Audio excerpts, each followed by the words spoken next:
네, 하나님 말씀은 누가복음 11장 33절입니다. 우리 윤 장로님은 지금 온라인으로 같이 예배를 드리고 계십니다. 감사합니다. 네. 누가복음 11장 33절에서 36절까지입니다. 네. 같이 한번 읽겠습니다. 누구든지 등불을 켜서 움속에나 말 아래 두지 아니하고 등경 위에 두나니 이는 들어가는 자로 그 빛을 보게 하려 함이라. 내 몸의 등불은 눈이라. 내 눈이 성하면 온몸이 밝을 것이요 만일 나쁘면 내 몸도 어두우리라. 그러므로 내 속에 있는 빛이 어둡지 아니한가 보라. 내 온몸이 밝아 조금도 어두운 데가 없으면 등불의 빛이 너를 비출 때와 같이 온전히 밝으리라 하시니라. 네, 아멘. 네, 오늘 이 말씀으로 한번 우리 제목 한번 같이 읽어볼까요? 눈은 몸의 등불입니다. 네. 네. 오늘 저희들이 이제 누가복음 11장을 계속 이제 집중적으로 좀 공부하고 있는데요. 누가복음 11장에서 주님은 기도를 가르치고 계십니다. 기도를. 기도는요, 영적인 세계로 들어가는 문입니다. 기도에 대해서 아는 것하고 주님 앞에 나가서 기도를 하는 것하고는 차이가 있어요. 얼마나 많은 사람들이 기도에 대해서 많이 알고 있습니까? 우리가 기도에 대해서 엄청난 지식을 갖고 있어요. 그런데 얼마나 많은 분들이 주님과 함께 기도하면서 그 기쁨을 누리고 있는지 모르겠어요. 기도는 하늘에 계신 좋은 아버지를 경험하는 시간입니다. 그래서 우리 주님께서 지금 누가복음 11장에서 가르치셨죠. 하늘에 계신 우리 아버지여, 그렇죠? 그리고 너희가 악할지라도 자식에게 좋은 것을 줄 줄 알거든. 하물며 하늘에 계신 너희 아버지께서 너희들이 구하는 자들에게 성령을 주시지 않겠느냐, 이렇게 하셨어요. 그러니까 기도는 하나님 아버지를 경험하는 시간이에요. 하나님 아버지를 만나는 시간입니다. 여러분 신약 성경에서 우리가 종종 주목해야 될 단어가 있는데 그게 지식이라는 단어입니다. 지식. 성경에 나오는 지식은 텔레비전을 보고 유튜브를 보고 신문을 읽고, 요즘 사실 유튜브가 문제예요. 너무 거짓된 정보가 많아요. 예. 선거가 이렇게 됐는데, 또 패배한 사람들은 부정선거 음모론이 벌써 들고 나오잖아요. 그거 굉장히 나쁜 거거든요. 왜냐하면 자신의 부족을 반성하고 돌이키고 돌아보고 그 다음에 이기면 되잖아요. 그런데 잘못된 이유가 나에게 있지 않고 남에게 있다는 거예요. 나쁜 놈들이 음모론을, 부정선거를 했다는 거예요. 굉장히 나쁜 거거든요. 그래서 이게 이제 그렇게 자꾸 거짓말 치는 뉴스들이 있어요, 여러분. 그래서 여러분, 우리가 이제 정말 이 정보의 바다 속에서 이걸 분별하는 능력이 필요합니다. 정말 사실이 뭔지를 정확하게 아는 것이 좀 필요할 줄 압니다. 그래서 성경에서 나오는 정보는 그렇게 거짓까지 포함되어 있는 정보성 지식이 아니고요. 하나님을 만나서 경험함으로 생기는 체험이에요. 경험을 통해서 얻어지는 지식을 말합니다. 그러니까 이 지식은 영적 체험과 깊은 관계가 있는 거죠. 그래서 예수님께서 유명한 말씀을 하셨죠. 요한복음 17장 3절에서 읽어봅시다. 영생은 곧 유일하신 참 하나님과 그가 보내신 자 예수 그리스도를 아는 것이다. 예수님을 안다는 것은 그냥 예수님에 대해서 아는 것이 아니고 주님을 직접 아는 거죠. 여러분, 제가 이재명 대통령을 알까요, 모를까요? 몰라요. 왜 몰라요? 이재명 이름도 알고, 그 사람이 중학교, 고등학교 못 나오고, 그죠? 어렵게 사는 것도 알고, 그 사람 부인 이름이 김혜길이라는 것도 알잖아요. 근데 우리가 안다고는 할 수 있어요, 없어요? 없어요. 왜냐하면 그 양반이 나를 모르거든. 내가 어떤 사람인지 모르잖아요. 그러니까 예수님에 관해서 안다는 것은요, 우리가 예수님에 대해서 엄청나게 많은 지식을 갖고 있다 할지라도 내가 주님이 알고 주님이 나를 알지 못하면 모르는 사이인 거예요. 그래서 우리가 신앙은요, 어떻게 알 수 있어요? 같이 밥을 먹어야 돼요. 같이 살아봐야 돼요. 같이 만나야 돼요. 그죠? 만남이 깊어질수록 알게 되는 거예요. 만남이 깊어질수록 그분이 이런 분이구나를 알게 되는 것입니다. 그래서 이 예수님을 아는 지식이 우리가 영생이다. 예, 그렇게 말씀하셨고요. 그리고 사도 바울이 또 이렇게 말했죠. 빌립보서 3장 7절에서 그러나 내가 무엇이든지 내 유익하던 것을 내가 그리스도를 위하여 다 해로 여길 뿐더러 또한 모든 것을 해로 여기며 내 주 그리스도를 아는 지식이 가장 고상하기 때문이라 그랬어요. 그러니까 이게 여기서 나오는 예수님을 아는 지식은요. 예수님을 아는 지식은요. 뭡니까? 9절에 나오죠. 그 안에서 내가 그리스도 안에서 그리스도를 얻고 그 안에서 발견되려 하미니. 예, 그러니까 예수님을 만나서 점점 더 깊이 알아가게 될 때 뭐죠? 주님을 통해서 주어지는 하나님의 엄청난 은혜, 여기서는 의라고 표현하고 있는데요. 하나님 앞에 설 수 있는 하나님 나라의 부요함으로 가는 길이 예수님을 통해서라는 거죠. 그래서 예수님 때문에 모든 것을 배설물로 여긴다. 이거는 그냥 정보성 지식이 아니라는 겁니다. 주님을 만나는 행복, 좀 쉽게 말하면 주님을 만나는 기쁨, 주님을 경험하는 큰 은혜, 이것이 뭐죠? 하나님을 아는 것이에요. 그래서 오늘 저와 여러분들이 말씀을 묵상하고 기도의 시간을 갖는 것은 영적인 깊은 세계로 나아가는 것이고 하나님을 만나고 하나님을 경험하는 시간이에요. 그래서 우리가 신앙 안에서 행복하기 위해서는 여러분 꼭 기억하셔야 돼요. 믿음 안에서 행복할 수 있는 길은 딱 하나밖에 없어요. 주님을 만나는 길밖에 없습니다. 우리는 저와 여러분들이 말씀 묵상과 기도와 또 여러 가지 우리의 신앙생활을 통해 가지고 하나님을 경험하게 되기를 축복합니다. 네. 주님을 만나야 돼요. 네. 말씀 묵상하고 기도 그 자체가요. 말씀과 기도 그 자체가 목적이 돼서는 안 돼요. 그것을 통해서 주님을 만나야 돼요. 할렐루야. 그것을 통해서 주님을 만날 때 우리 안에 행복이 이 사도 바울처럼 다 필요 없다. 나 그것만 있으면 된다. 나 주님만 있으면 된다. 이렇게 고백할 수 있는 이런 행복이 우리에게 찾아오게 되는 것입니다. 자, 그런데 우리가 살아가는 세상 현실은 어떻습니까? 하나님의 아들 예수 그리스도께서 친히 이 땅에 오셨지만은 찾아오셨어요. 그것도 수백 년 동안 성경에서 약속한 메시아를 목이 빠지도록 기다리는 민족에게 주님이 찾아왔어요. 그런데 정작 오셨지만은 사람들이 그를 알아보지 못했어요. 환영하지 않았습니다. 영접하지 않았습니다. 예수님께서 이 땅을 찾아오셨을 때 들에서 외롭게 양을 지키던 목자들이 주님을 찾아와서 경배했습니다. 그리고 저 멀리서 동방에서 별을 관찰하던 박사들, 술사들, 점술가들, 그들이 왕이 태어난 것을 알고 그 별의 인도를 받아서 와서 경배하고 떠났습니다. 그런데 여러분, 눈앞에 펼쳐진 현실은 어떻습니까? 헤롯 왕이 태어났다는 소식을 듣고 베들레헴 지역에서 태어난 아기들을 다 죽였어요. 그렇죠? 2세 이하의 아기들을 왕을 제거하기 위해서. 아니, 자기가 왕인데요. 자기 외에 또 다른 왕이 태어났다는 거예요. 그래서 얼마나 통곡 소리가, 예수님이 태어나시고 얼마나 많은 어린아이들이 죽었는지 몰라요. 그 베들레헴 지역의 2세 이하의 모든 아이들이 다 죽임을 당했습니다. 끔찍한 사건이죠. 권력자들이 그렇죠. 자기 권력을 지키기 위해서 수단 방법을 가리지 않는 것이 예나 지금이나 똑같은 것 같아요. 네. 결국 우리가 지난주에 생각했던 것처럼요, 이 세상은 강한 자인 마귀가 다스리고 통치하고 지배하고 있는 겁니다.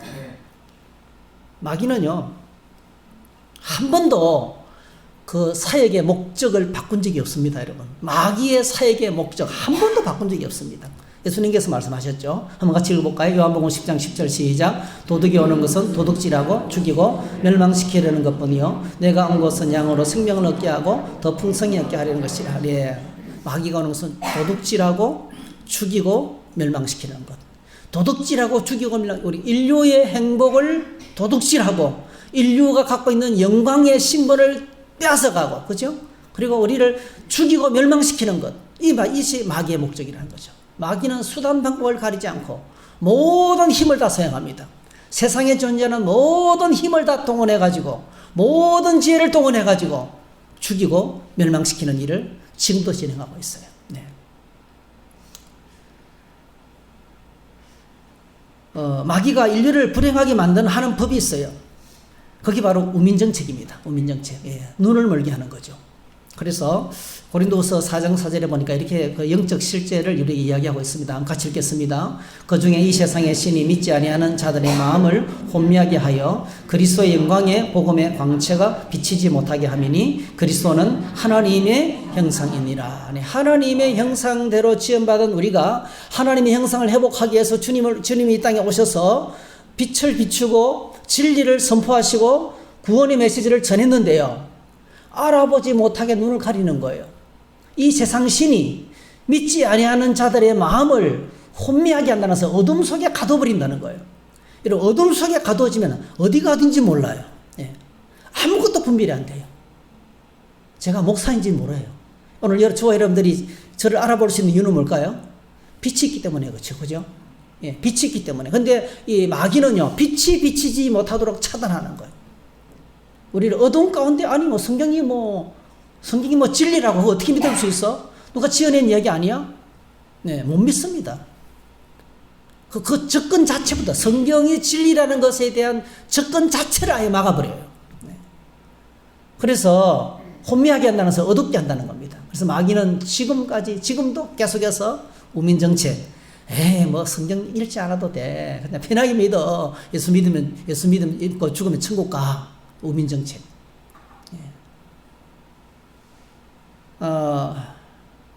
지금 우리가 살아가는 세상은요, 이 전기하고 LED 때문에 조명에 혁명이 일어났습니다. 그렇죠?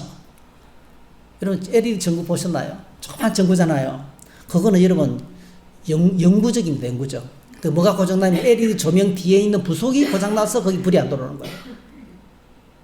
등은 하나인데 거기서 수만 가지 색깔이 나와요. 한 가지 등에서. 혁명이잖아요, 혁명. 보통 조명들은, 지금은 조명들 한 가지 색깔밖에 못 내거든요. 전구색, 주광색이 한 가지밖에. LED는요, 수만 가지 색깔이 나와요. 그 뒤에 어떻게 작동하느냐에 따라서. 광원은 하나인데, 혁명이에요, 혁명. 그리고 전력도 엄청나게 줄어들어요. 하여튼 이 LED 조명의 발명으로 혁명적인 시대를 살아가고 있어요. 밤이 낮 같은 시대가 되었어요. 그렇죠? 밤과 낮의 구별이 없어져 버리고 24시간 공장이 가동합니다. 24시간. 전기하고 조명 때문에. 끝없이 공장이 돌아가고 있습니다. 그런데 여러분, 성경은 우리에게 말하고 있습니다. 그럼에도 불구하고 세상은 여전히 성경은 어둠 가운데 있다. 이 세상은 어둠 가운데 있다. 라고 말하고 있습니다. 오늘 주님께서 이 짧은 비유를 통해서 이 주제를 지금 가르치고 있는 거예요. 어둠과 빛, 등불과 빛에 대해서 우리에게 가르쳐주고 있습니다. 자, 그래서 누가복음 11장 33절 한번 같이 읽겠습니다. 누구든지 등불을 켜서 속에나 말 아래에 두지 아니하고 등경 위에 두나니 이는 들어가던 자로 그 빛을 보게 하려 함이라. 쉬운 성경은 번역을 쉽게 했어요. 누구든지 등불을 켜서 지하실에 두거나 대박 아래에 두지 않고, 이해가 되시죠? 등잔대 위에 올려놓아 들어오는 사람들이 빛을 볼 수 있게 한다 했어요. 오늘 여기서 중요한 것이요, 등불하고 빛이 무엇을 의미하느냐인 거예요. 여기서 말하는 등불, 그러니까 등불과 빛은 숨기지 않는다는 거죠. 등불과 빛은 어느 누구도 숨길 수가 없고, 등불을 켜는 목적이 뭐죠? 빛을 발하기 위해서. 그러니까 지금 여기 있는 모든 전등이 여러분 가장 효율적으로 여기를 밝히기 위해서요, 다 뒤에 반사경이 있어요. 그렇죠? 빛이 뒤로 안 가고 앞으로 모아지도록. 그래서 이제 여러분 전구를 보면은 집중형 전구가 있고 확산형 전구가 있어요. 용도에 따라서 내가 어느 한 부분을 환하게 하고 싶으면 스팟 조명을 써야 돼요. 그렇죠? 근데 전체를 환하게 하고 싶을 때는 확산형을 또 써야 돼요.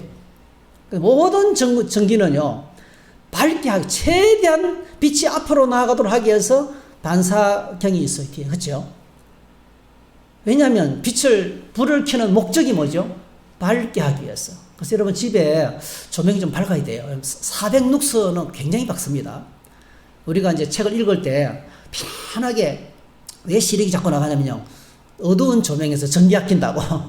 어두운 조명에서 부분 조명 좋지 않습니다, 여러분. 텔레비전 보실 때 전체를 환하게 해놓고 보셔야 돼요. 부분 조명으로 보면 눈이 있잖아요, 굉장히 피곤해지고. 이런 극장에서 왜 오징어 땅콩이 잘 먹겠는지 아세요? 어두운 데서 화면이 자주 바뀌니까요, 에너지 소모가 엄청난 거예요. 그래서 오징어 땅콩을 먹어야 돼요. 예, 수다 떠는 것처럼, 수다 떠는 것이 힘든 것처럼 피곤한 거예요, 우리에게. 그러니까 400룩스 같으면 굉장히 환합니다. 예. 정말 하나게 놓으셔야 돼요. 그렇게 해놓고 읽으셔야 돼야지. 뭐를 보셔야 돼요. 그래서 오늘 본문에 여기서 이 등불과 빛의 목적은요, 11장 3인 4절에 말은 뭡니까? 왜 등불을 켜느냐는 거죠. 밝히려고 핀다는 거예요. 그죠? 등불을 켜가지고 그걸 이 밑에 감춰두는 사람이 없다는 거예요. 이거 말도 안 되는 상식이죠. 근데 이걸 주님께서 오늘 굉장히 중요하게 생각하는 거예요. 그러면서 이제 여기서 등불이 뭔가를 이제 말씀하고 있는데요. 여러분, 만물의 근원과 시작이 무엇일까요? 뭐 아리스토텔레스 같은 사람 물이다, 그죠? 예. 과거의 철학자들이 만물의 근원이 물이다, 불이다, 뭐 이야기를 많이 했어요. 그런데 여러분, 성경은요, 만물의 근원이 빛이라고 말합니다. 빛. 예.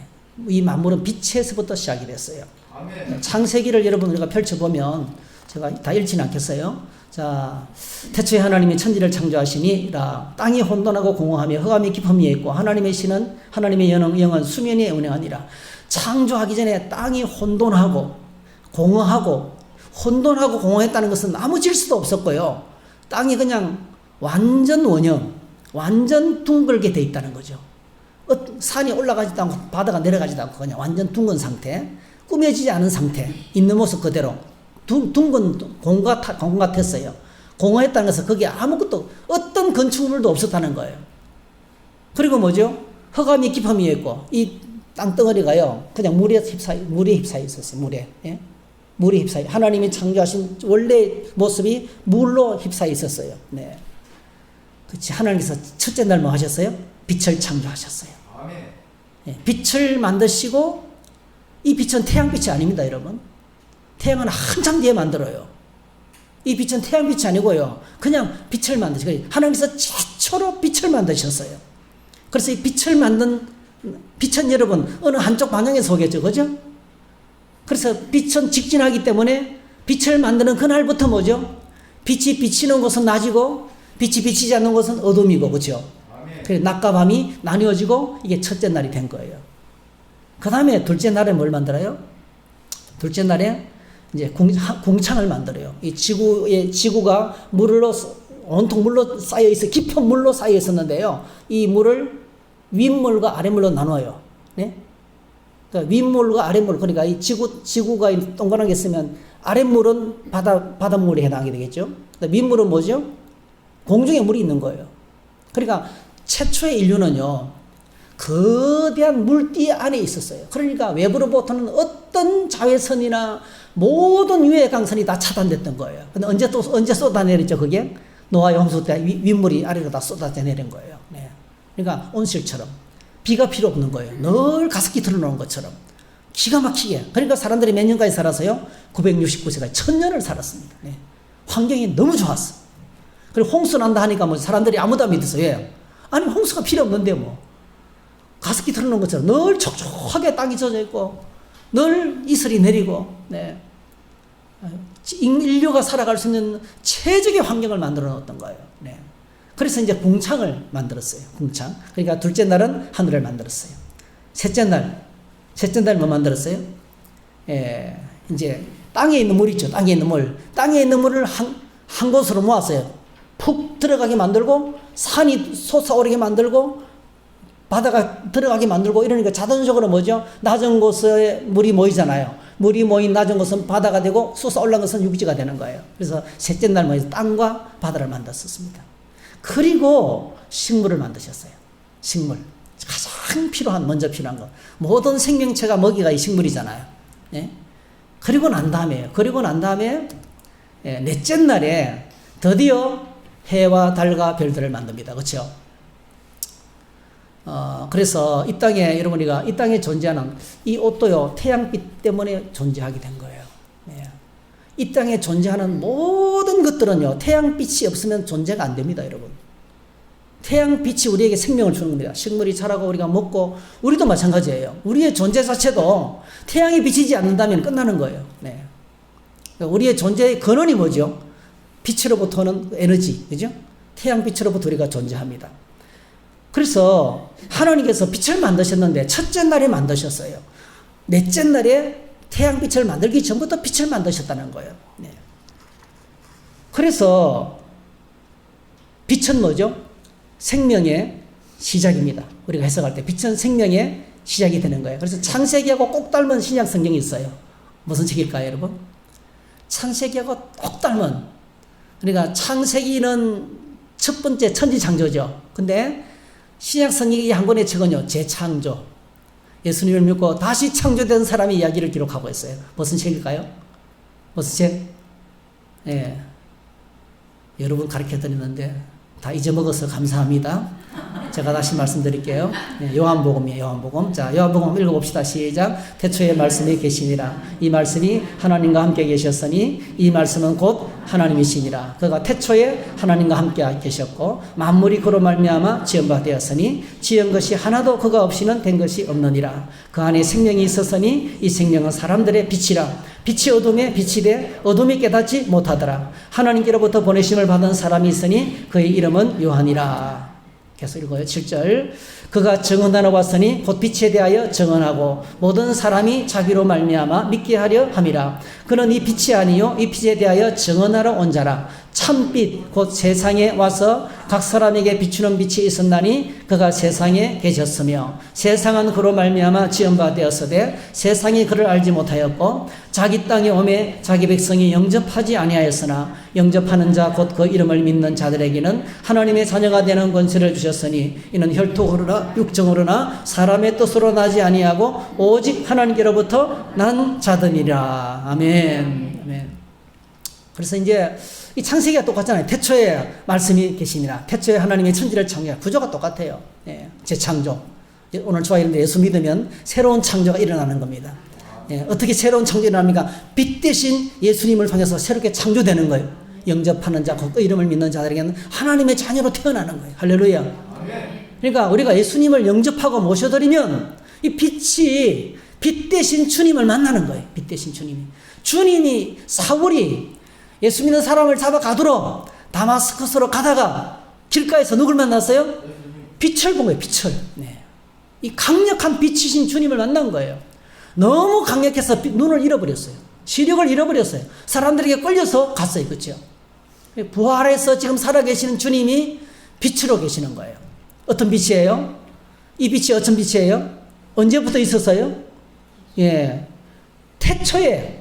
그러니까 천지를 창조할 때 이미 존재하고 있었다는 거예요. 태초부터 영원전부터 계셨어요. 그러니까 하나님은 영원전부터 계시는 빛이신데요. 그분이 말하면 뭐죠? 첫째 날에 뭘 만드셨어요? 빛을 만드셨고 그리고 넷째 날에 태양을 만드신 거예요. 이 우주를 지금 이 태양계를 비추는 살아있게 만드는 태양계를 만들었던 거예요. 이 모든 빛은 어디로부터 왔어요? 하나님이 주시는 빛인 거예요. 거기서부터 만들어졌다는 겁니다. 근데 빛 대신 주님이, 그래서 이제 요한복음은요, 이 빛이 바로 예수님이시다. 예수님이 빛이고 등불이 있다는 거예요. 사실 이제 예수님이 참빛이라는 것은요, 예수님이 이제 탄생하셨는데, 예수님이 탄생하시고 난 지 8일 만에 할례를 받기 위해서 성전을 찾았습니다. 결례의식을 하는 거죠. 너무 가난해가지고 비둘기로 제사를 지내면서 이제 할례를 받기 위해서 성전에 딱 들어서는데 그 성전에 추야로 기도하면서 성령 충만하고 늘 성령이 머물고 성령의 인도하심을 따라 살아가는 멋있는 믿음의 사람이 있었어요. 그 사람의 이름이 누구예요? 예수님을 안고 막 이제 축복했던 사람의 이름이 기억나시나요?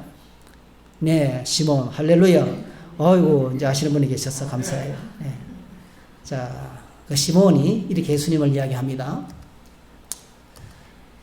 누가복음 2장 25절 한번 같이 읽어볼까요? 예루살렘에 시몬이라는 하는 사람이 있으니 이 사람은 의롭고 경건하여 이스라엘의 위로를 기다리는 자라. 성령이 그 위에 계시더라. 그가 주의 그리스도를 보기 전에는 죽지 아니하리라는 성령의 지시를 받았더니 성령의 감동으로 성전에 들어가며 마침 부모가 율법의 관례대로 행하고자 하여 그 아기 예수를 데리고 오는지라. 시몬이 아기를 안고 하나님을 찬송하여 이르되 주제여 이제는 말씀하신 대로 종을 평안히 놓아주시는 도다. 내 눈이 주의 구원을 보아사오니 이는 만민 앞에서 예비하신 것이요 이방을 비추는 빛이요 주의 백성 이스라엘의 영광이니이다 하니. 아기를 안고, 이분이 바로 뭐죠?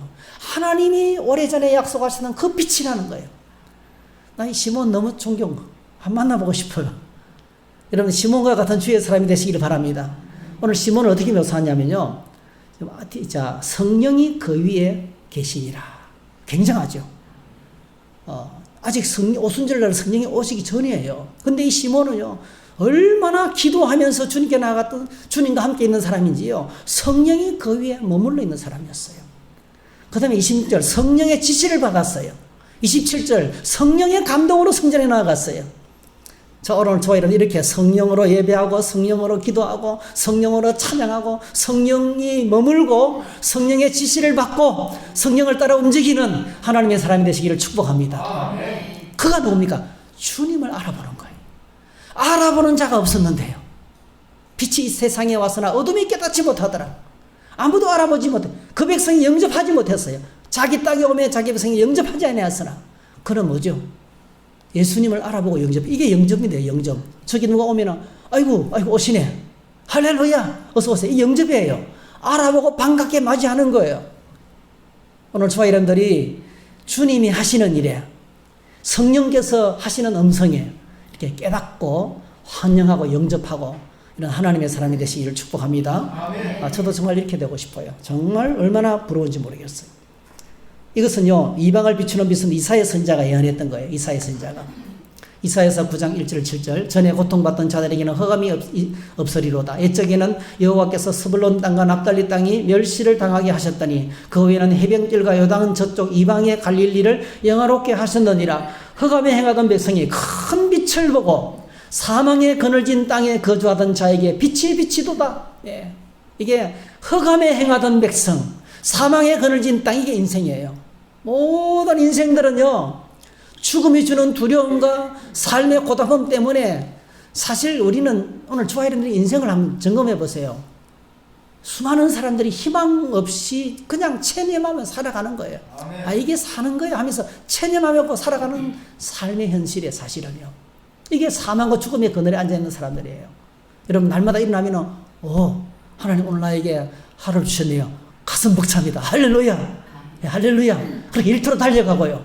야, 오늘은 하나님 날 위해서 뭘 예배하셨을까? 이렇게 막 설레고, 예배당에 올 때도요, 아이, 그 말이고, 그 말이지 뭐. 네? 그게 아니고요. 야, 오늘 하나님 나에게 어떤 메시지를 주실까? 가슴이 콩닥거리고, 로맨스처럼. 좋아하는 사람을 만날 때 막 가슴이 뛰는 것처럼. 네? 그냥 있는 것 자체가 행복한 것처럼. 그런 설레는 그 기쁨, 그 설레는 설렘, 이게 우리 안에 있어야 돼요. 이제 그래서 이사야가 큰 빛이 지금 앞으로 다가오고 있다는 거예요. 엄청난 큰 빛이 다가오고 있다는 거예요. 그가 누굽니까? 6절. 이는 하나님께서 우리에게 낳고 하나님을 우리에게 주신 바 되었는데 그의 어깨는 정사를 메었고 그 이름은 기묘자라 모사라 전능하신 하나님이라 영존하시는 아버지라 평강의 왕이라 할 것입니다. 그랬어요. 그러니까 결국 뭐죠? 여기서 말하는 빛이 바로 뭐예요? 예수님을 가리키는 거예요. 예수님께서 생명을 주는 빛입니다. 할렐루야. 말라기 4장에서는 치료하는 광선, 그게요. 죽은 자를 살리는 치료하는 광선. 네.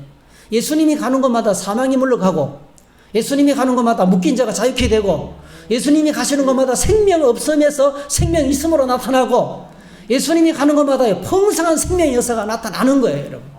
이게 이제 빛 대신 주님이 내 안에 거할 때예요. 빛 대신 주님이 내 삶의 가운데 거할 때 내 삶의 역사도 달라지고 가문도 달라지고 나를 만나는 사람도 달라지고 민족의 역사가 달라지는 거예요. 네. 이게 이사야 선지자가 이렇게 큰 빛을 오래전에 예언했는데 시몬이 예수님을 딱 보고 뭐죠? 와, 이 양반이, 이 애기가 뭐죠? 하나님이 말씀하신 그 빛이네. 그 꼬맹이 난지 8일 만에 뭘 알겠어요? 근데 알아보는 거예요. 그 알아보는 거죠, 이게. 이게 뭐죠? 눈이 밝은 사람이에요. 이게 오늘 본문에서 말씀한 눈이 밝은 사람이에요. 주님을 알아보는 거예요. 예. 그래서 예수님께서 이제 또 나중에 요한복음 보니까 예수님께서 자신을 직접 이제 빛이라고 이제 소개합니다. 예수께서 외쳐 이르시되 나를 믿는 자는 나를 믿는 것이 아니요 나를 보내신 이를 믿는 것이며 나를 보는 자는 나를 보내신 이를 보는 것이니라. 그러니까 나를 보는 것은 하나님을 본다는 거예요. 46절 나는 빛으로 세상에 왔나니 오늘 나를 믿는 자로 어둠에 거하지 않게 하려 함이로다. 그렇게 하셨어요. 그래서 오늘 우리가 읽은 33절 말씀은요, 예수님 자신을 우리에게 등불과 빛으로 소개하는 거예요. 내가 이 땅에 빛으로 와가지고 등불처럼 얼마나 많이 표시내면서 엄청난 기적을 행하고 엄청난 메시지를 쏟아내면서 내가 드러내놓고 공개적으로, 그러니까 빛을 숨길 수 없는 것처럼 그렇게 드러내놓고 공개적으로 생명 주는 빛으로 복음의 진리를 소개했는데 현실은 어떻습니까? 어땠습니까? 방금 전에도 어떤 사람을 치료하고 나니까 뭐예요? 귀신 들렸다. 그죠? 왕귀신 들렸다. 바알세불이 들렸다. 또 뭐죠? 아, 이거가 안 돼. 더 많은 표적을 보여달라. 이렇게 말했잖아요. 그러니까 예수님께서 이렇게 오늘 마음을 닫고 진리에 비치신 진리를 알 때는 진리가 너희를 자유케 하리라. 그러니까 빛 대신 주님이 내 안에 들으면 내 삶이 자유케 되고 이 풍성한 복을 누리게 되는데요. 그 빛이 왔음에도 불구하고 여전히 어두운 가운데 있는, 여전히 영적인 어두운 가운데서 주님을 알아보지 못하는 자들 향해서 지금 뭐라고 이야기합니까? 내가 이 땅에 와가지고 너희들이 들을 수 있도록 공개적으로 이제 계속 빛을 내가 바라고 있다는 거예요. 각 사람에게 계속 빛을 비추고 있다는 거예요. 여러분 꼭 기억하시기 바랍니다. 하나님의 소리를 살리기 위해서, 회복시키기 위해서 지금도 계속해서 빛을 비추고 계십니다. 아멘. 그래서 성령이 우리에게 하시는 말씀을 들어야 돼요. 우리 각자를 해방시키기 위해서, 우리를 살리기 위해서 계속 끊임없이 빛을 지금 보내고 계시는 거예요. 그게 33절 말씀입니다. 그래서 오늘 저희들이 주님께서 우리에게 요청하는 것이 있어요. 그게 34절, 35절입니다. 참 뼈 있는 말씀이에요. 한번 같이 읽어보겠습니다. 시작. 내 몸의 등불은 눈이라. 내 눈이 성하면 온몸이 밝을 것이요 만일 나쁘면 내 몸도 어두우리라. 그러므로 내 속에 있는 빛이 어둡지 아니한가 보라 그랬어요. 네. 우리가 어떤 눈으로 세상을 바라보는가에 따라서요, 우리 삶이 달라집니다, 여러분. 세상을 바라보는 눈, 그게 바로 뭐죠? 그걸 가지고 있는 가치관, 세계관이라 그래요. 예. 가치관과 세계관. 인생은 왔다가 놀다 가는 거야. 최대한 많이 놀아야 돼. 노는데 몰두하는 사람이 있어. 인생을 즐기는데 몰두하는 사람이 있어. 그 세계관이 병들어서 그래요. 나는 우리 대한민국 그 국민원장이 너무 마음에 들어요. 나는 역사적 사명을 두고 이 땅에 태어났다. 역사적인 사명을 가지고 태어난 사람은요, 그냥 살지 않습니다. 오늘 저와 여러분들에게 하나님이 주신 삶의 목적을 갖고 세상을 바라볼 수 있기를 축복합니다. 네. 하나님이 내게 주신 삶의 목적을 갖고 세상을 바라봐야 되는 거예요. 다시 말씀드린 믿음은요, 주님의 눈으로 세상을 바라보는 거예요. 네. 이 눈이 밝아야 돼, 눈이. 그러니까 여기서 뭐라고 이야기하고 있습니까? 몸의 등불은 눈이라. 내 눈이 성하면,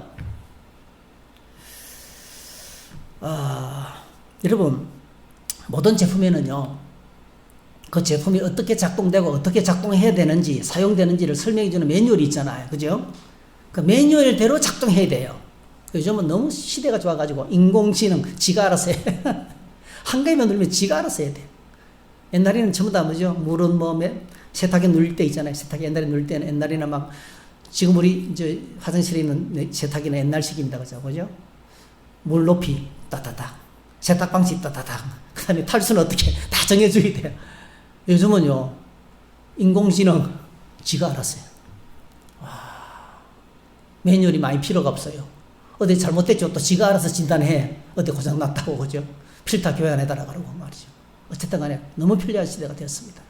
근데 중요한 건 오늘 저와 여러분들이 어떻게 세상을 살아가야 하는가? 네. 어떻게 살아야 바로 사는 것인가?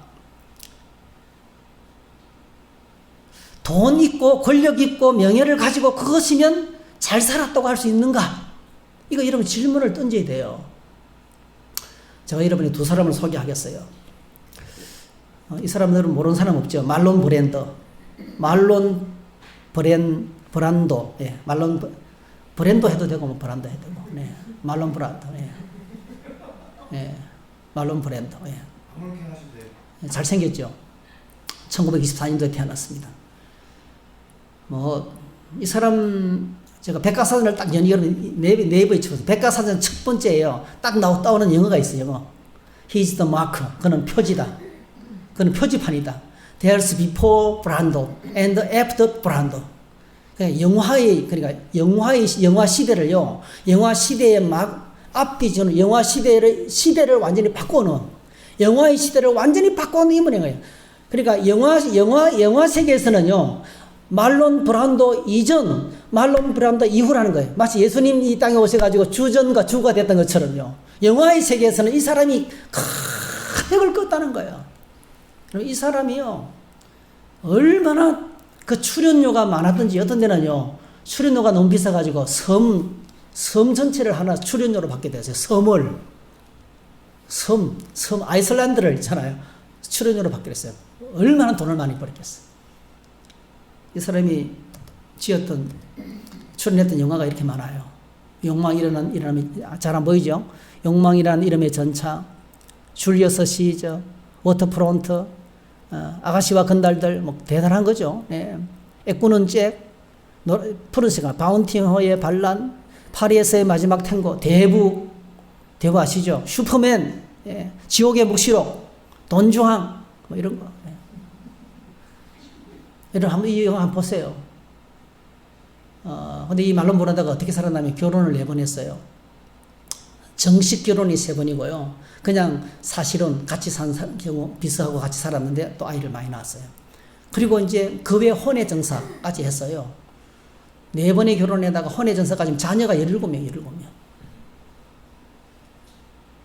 그가 말년에는요, 몸무게가 150kg, 예, 우울증에 걸려가지고 아무도 자기 곁에 없는 거예요. 그렇게 화려하게 살고 그렇게 엄청나게 살았지만 그래서 혼자 죽었습니다. 혼자 예, 쓸쓸하게 죽었습니다.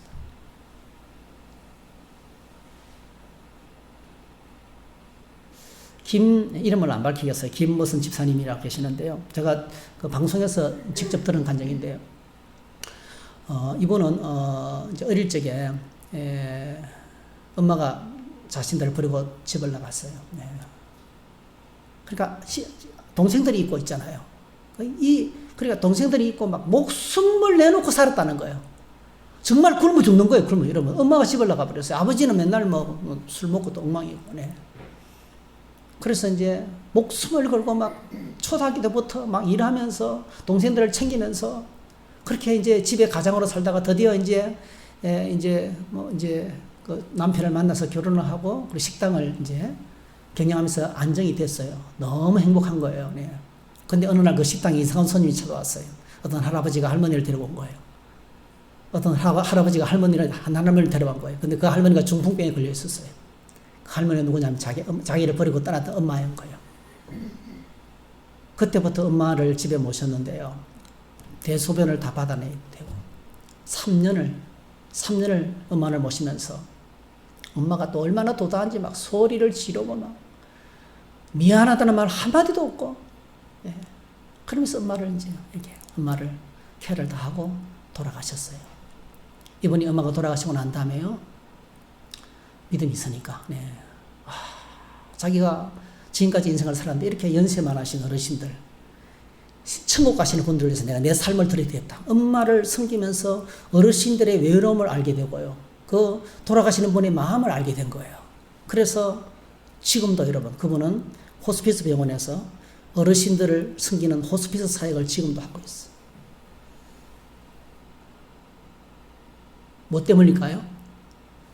속에 빛이 있는 사람하고 없는 사람의 차이입니다.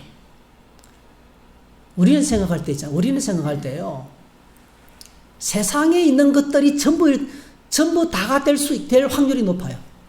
세상에 눈에 보이는 것 때문에 우리가 뭐죠? 얼마나 소중한 것을 잃어버리는지 몰라요. 세상의 쾌락과 부호 때문에요, 너무너무 소중한 것을 잃어버린다고요. 근데 이 집사님은요, 그렇게 혹독한 현실이 있음에도 불구하고요, 원망하기는커녕요, 그 속에 주님 사랑이 있으니까, 안에 빛이 있으니까, 주님 주시는 생명력이 있으니까 이렇게 기가 막히게 감동을 주는, 엄청나게 많은 사람에게 감동을 주는 그런 메신저가 되고 예수님을 향기를 드러내는 하나님의 위대한 사람이 되었습니다. 아멘. 네. 그래서 우리가 읽은 이 말씀의 의미가 뼈 있는 말씀이라니까요. 예.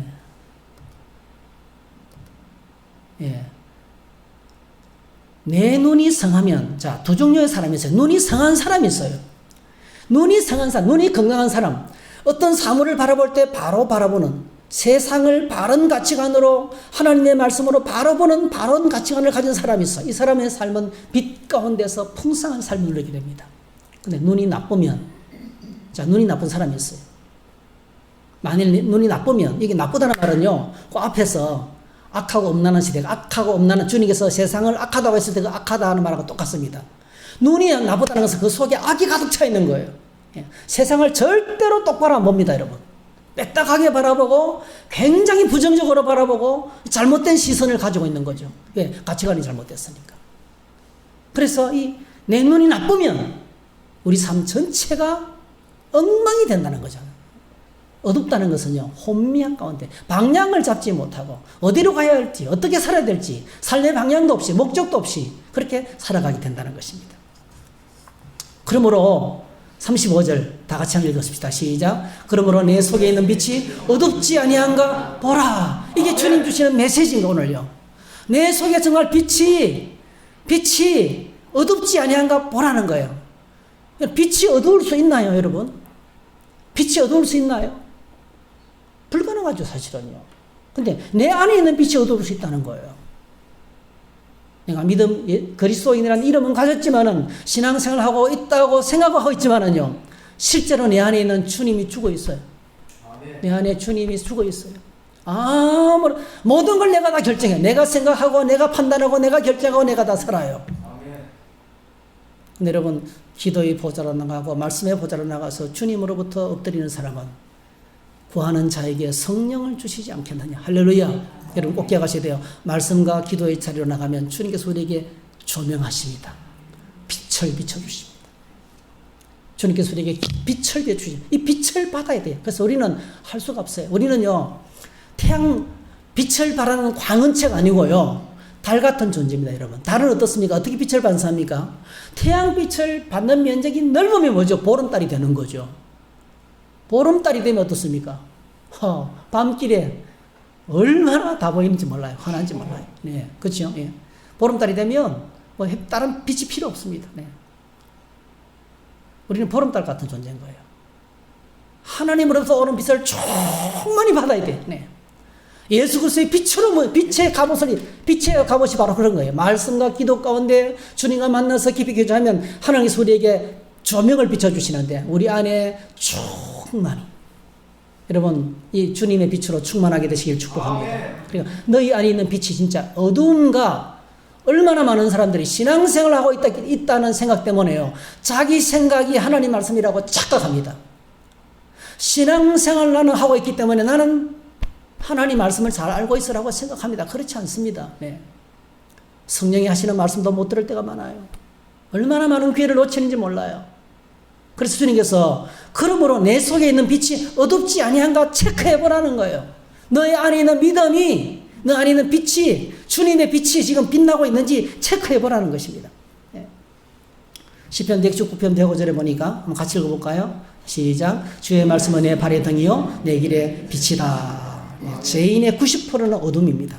죄인의 90%는 어둠, 부정적입니다. 두려워하고 염려하고 시기하고 질투하고 세상 욕망으로 가득 차 있습니다. 빛 대신 주님을 보지 못합니다. 세상의 재리와 유혹과 염려 때문에, 물질에 대한 욕심 때문에, 세상 성공에 대한 욕망 때문에 망합니다, 여러분. 나이 말론 브랜드가 욕망이라는 이름의 전차 그 엄청난 작품을 썼는데요, 자신의 인생이 그대로 되었어요. 완전히 망가졌어요. 세상 욕망은 다 이루었지만 너무 비참하게 되었어요.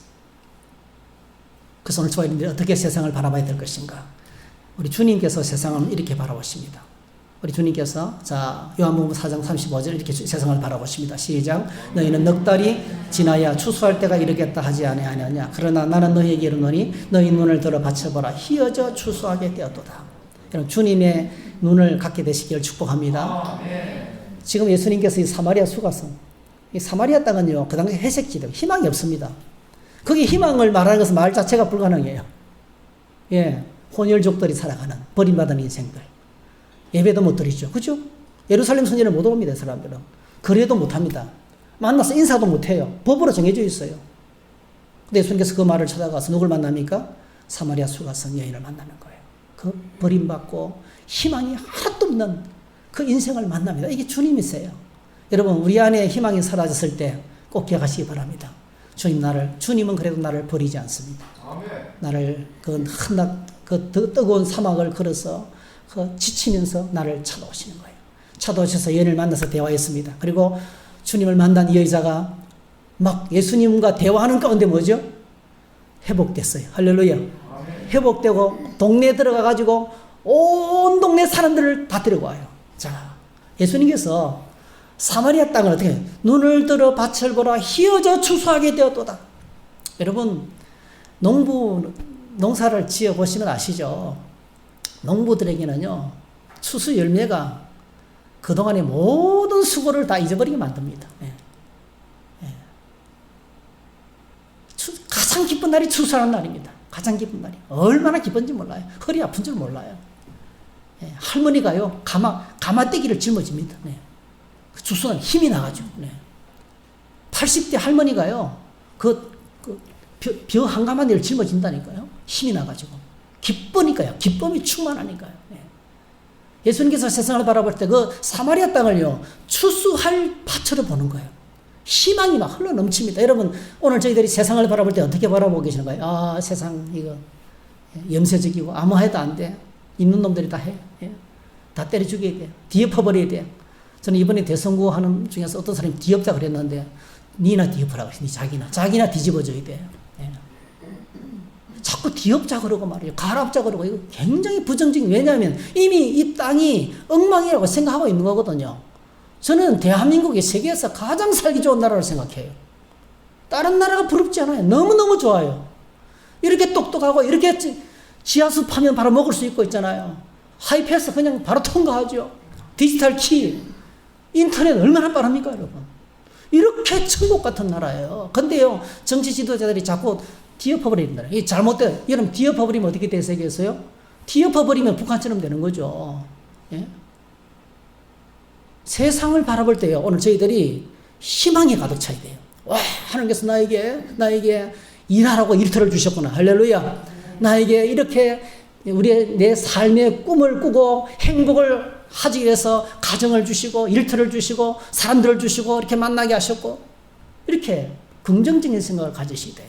자, 주님께서 이런 비전을 가졌는데 어떻게 됩니까? 이 사마리아 땅이, 자, 여자가 복음을 전하고 온 동네 사람들이 와서 주님을 믿습니다. 41절, 예수의 말씀으로 말미암아 믿는 자가 더욱 많아 그 여자에게 말하되 이제 우리가 믿는 것은 내 말로 인함이 아니니 이는 우리가 친히 듣고 그가 참으로 세상의 구주신 줄 알미라 하였더라. 그랬어요. 나중에요, 이 땅이 예수님께서 하신 말씀대로 됩니다. 사도행전 8장에 보니까 예루살렘 교회에 핍박이 오고 이제 사울이 예수 믿는 사람들을 잡아가두고 스데반을 죽이고요, 난리 났어요. 막 도망갑니다. 그때 빌립 집사님이 도망가다가 사마리아 땅에 가서 복음을 전하는 거예요. 8장 3절, 사울이 교회를 참멸할세 각 집에 들어가 남녀를 끌어다가 오게 넘기니라. 그 흩어진 사람들이 두루다니며 복음의 말씀을 전할세 빌립이 사마리아 성에 내려가 그리스도를 백성에게 전하니 무리가 빌립의 말도 듣고 행하는 표적도 보고 한 마음으로 그가 말을 따르더라. 많은 사람에게 붙었던 더러운 귀신들이 크게 소리를 지르며 나가고 또 많은 중풍병자와 못 걷는 사람이 나으니 그 성에 큰 기쁨이 있더라 했어요. 할렐루야. 아멘. 주님이 바라본 대로 된다니까요. 바라본 대로 여러분 됩니다, 여러분. 우리가 믿음의 눈으로 바라보면 됩니다, 그대로. 네. 이게 바라봄의 법칙이에요. 그래서 오늘 저와 여러분들이 오늘 이 말씀을 가슴에 새기면서 우리 안에 있는 빛이 어둡지 않은가를 체크해 봤으면 좋겠어요. 말씀과 성령이 충만할 때 우리 안에 빛은 충만하게 됩니다. 세상을 바라보는 눈이 달라지게 됩니다. 우리 주님은 오늘도 온 우주 만물 가운데 충만하신 분이십니다. 역사를 주관하시고 다스리는 분은 주님이십니다. 주님께서 우리 우주 만물을 이토록 우리를 위해서 아름답게 만드셨습니다. 나라와 민족들을 다스리고 통치하고 계십니다. 그리고 마침내 주님이 세상을 이기시고 영광 중에 진임하게 될 거예요. 그날에 모든 열방이 주를 보게 될 것입니다. 그날에 나라와 민족과 백성과 방언의 갈등과 싸움이 사라지고 온전히 연합해서 하나가 될 거예요. 네. 그날이 우리를 기다리고 있어요. 우리 안에 빛이 있으면 이게 보여요. 이걸 바로 뭐죠? 우리 가리켜서 비전이라고 그래요. 비전. 하늘의 비전이라고 그래요.